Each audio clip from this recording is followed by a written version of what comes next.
Hey tribe, it's Catherine from Livity.blog, here to uncover the truths they don't want us to know, with another deep dive into the hidden history, lost knowledge, and the indigenous wisdom they tried to erase. The greatest trick colonizers ever pulled. How they made us forget we're all indigenous. You know what's wild? The colonizers pulled off the greatest magic trick in history. They made an entire continent of indigenous people forget who they are. And the craziest part? They convinced us to do it to ourselves. I'm talking about North America, Central America, South America, the Caribbean, all of it. Before 1492, this was indigenous land. All of it. But if you ask most Black Americans today if they're indigenous, they'll say no. If you ask most Mexicans or Dominicans if they're indigenous, they'll give you a whole speech about being mixed. And if you ask many federally recognized Native Americans about Black or Latino indigenous peoples, some will tell you those folks aren't real Indians. This didn't happen by accident. This was engineered. This was psychological warfare. And today, I'm breaking down exactly how they did it, using 3 different strategies for 3 different groups of the same indigenous people. Let's start with what they did to Black indigenous peoples in what became the United States. See, before the transatlantic slave trade really got going, there were already dark-skinned indigenous nations all across this continent.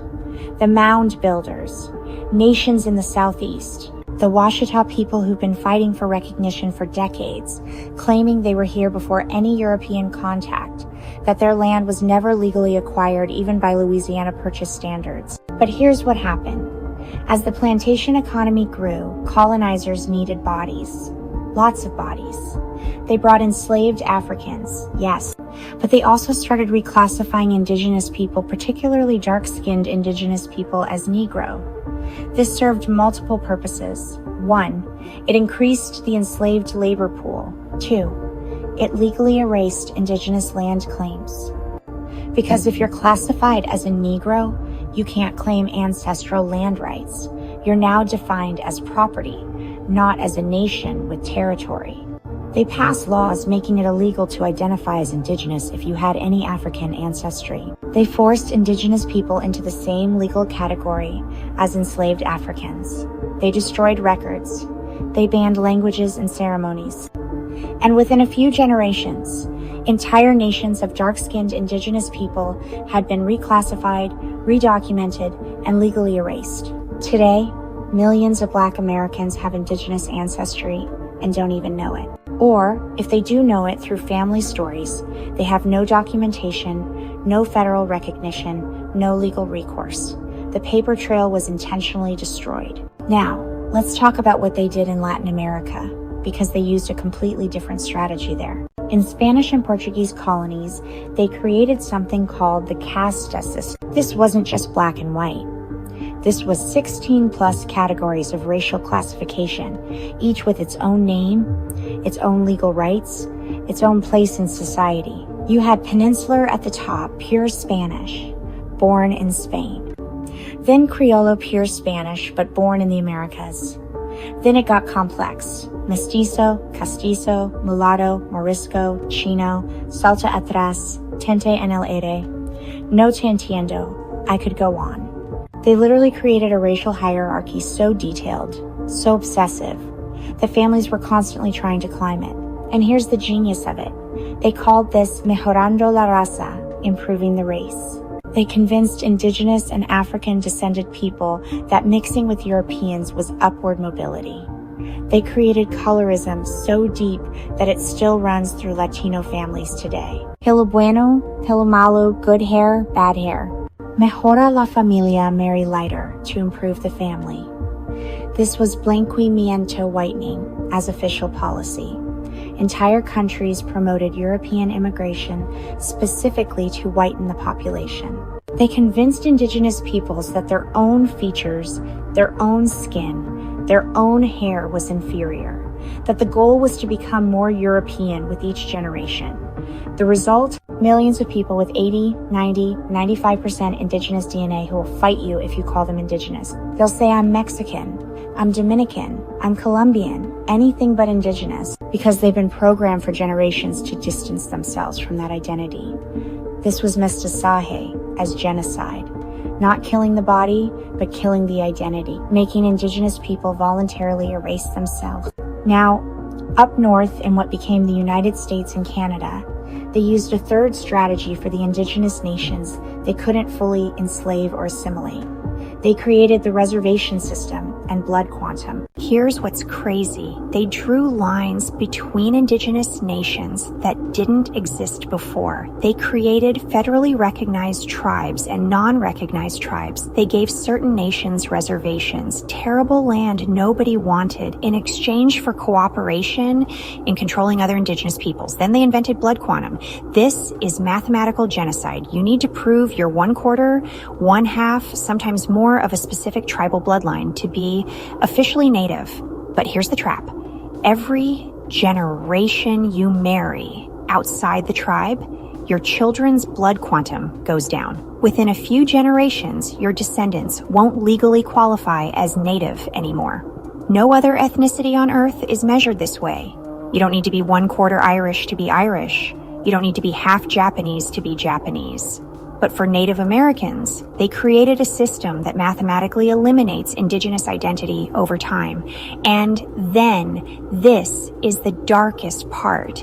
They got tribes to enforce it themselves. They got Indigenous people to police each other's bloodlines, to debate who's Indian enough, to exclude their own relatives who don't meet the quantum requirement. Meanwhile, these federally recognized tribes sometimes don't recognize Black Indigenous peoples or Latino Indigenous peoples because they've been taught that real Indians look a certain way. Even though we have historical documentation of dark-skinned Indigenous nations, even though we have DNA evidence of Indigenous ancestry across Black and Latino communities. So let's connect all three of these strategies because this is where it gets clear. In the same historical moment, colonizers were reclassifying dark-skinned Indigenous people as Negro in the American South, creating the Casta system to make Indigenous people in Latin America erase themselves through mixing, establishing blood quantum to mathematically eliminate recognized tribes in the North, 3 different tactics. Same goal, eliminate Indigenous peoples and prevent them from uniting to reclaim their land. Because here's what they couldn't allow. All Indigenous peoples, dark-skinned, light-skinned, mixed, unmixed, federally recognized or not, realizing they're all Indigenous to this continent and uniting to challenge colonial land theft. That's the nightmare scenario for colonizers. That's what all these systems were designed to prevent. Think about the power of continental Indigenous unity. From Canada to Chile, from the Atlantic to the Pacific, hundreds of millions of people with legitimate ancestral claims to this land, all recognizing each other as relatives, all demanding justice together. That's why they had to divide us. That's why they created different classification systems for different groups. That's why they made us police each other. Black Americans checking Indigenous people for not looking Black enough. Latinos checking each other for being too Indigenous. Federally recognized tribes checking each other for blood quantum and checking Black and Latino folks for not being real Indians. We're all doing the colonizers' work for them. And the wildest part, all these categories are made up. Race is a social construct. Blood quantum is colonial policy, not Indigenous tradition. The Casta system was invented in Europe and imposed here. The Negro classification was a legal tool to enable slavery. Indigenous nations, before contact, didn't divide themselves this way. They had different languages, different territories, different traditions, but they didn't have this obsessive racial classification system. That came from Europe. So here's where we are now. The descendants of this continent's original peoples have been divided into categories that seem natural, but are actually colonial inventions. And we're so invested in these categories that we fight each other instead of fighting the system that created them. But more and more people are waking up. Black Americans are researching their Indigenous roots and finding documentation the system tried to destroy. Latinos are rejecting mestiçage ideology and reclaiming Indigenous identity. Federally recognized nations are questioning blood quantum and recognizing it as the genocidal policy it is. The walls between us are cracking, and the colonizers' greatest trick is starting to fail. Because once you see it, you can't unsee it. Once you understand that these divisions were engineered, that these classifications were imposed, that this continental separation was planned, you start asking different questions. Not, are you Black or Native? But how did colonizers convince us we're different? Not, what's your blood quantum? But who benefits from mathematical elimination of Indigenous identity? Not, are you Indigenous or mixed? But who told us mixing erases indigeneity? The answer to all these questions is the same. The people who stole the land and needed us divided to keep it. So what's the move forward? Recognition. All Indigenous peoples of this continent, regardless of skin tone, regardless of mixture, regardless of federal recognition, acknowledging each other as relatives, not erasing differences, but understanding our common enemy. Research. Digging up the family stories, the documentation, the DNA, the historical record they tried to destroy. Proving what we already know in our bones. Resistance, rejecting the classifications they gave us, refusing to police each other, building solidarity across the false divisions, and ultimately, reclamation of identity, of history, of land, of sovereignty. Because here's the truth they never wanted us to figure out. We're all still here. They tried to kill us, enslave us, assimilate us, breed us out, mathematically eliminate us, and we're still here.